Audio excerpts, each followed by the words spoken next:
Биыл Шымкент қаласында жалпы алаңы 1 миллион шаршы метрден асатын көп қабатты 248 тұрғын үйдің құрылысы жүргізіліп жатыр.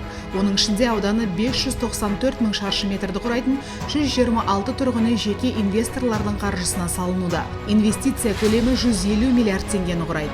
Мы строим по 3 программам. Адам өміріндегі ең маңызды сәттердің бірі баспаналы болу. Шымкенттің әлеуметтік кәсіпкерлік корпорациясына үлкен жауапкершілік жүктеліп отыр. Біз қала тұрғындарына арнап үй саламыз. Портфелімізде 3 түрлі бағдарлама бойынша 54 тұрғын үй бар. Қала күніне орай 24 үйді пайдалануға бердік. Басым бөлігі сатылды. Сұраныс бар. Әрбір салынған үйімізді мейлінше жайлы етіп барлық жағдайды жасауға тырысамыз.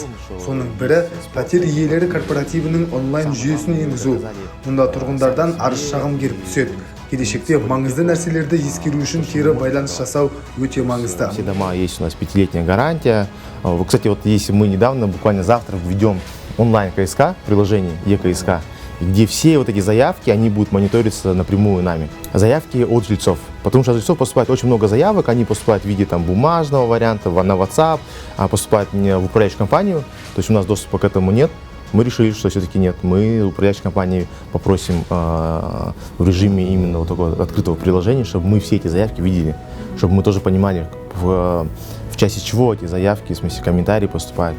И уже потом будем принимать соответствующие меры, потому что для нас очень важна эта обратная связь, чтобы мы по будущим нашим домам учли все эти ошибки. Мамандардың айтуынша құрылыс саласы ел экономикасының басым салаларының бірі. Биыл қалаға 200 миллиард теңге көлемінде инвестиция тарту жоспарланған. Оның ішінде 121 миллиард теңгесі құрылысқа тиесілі. Негізгі басымдық көп қабатты тұрғын үйлер құрылысы.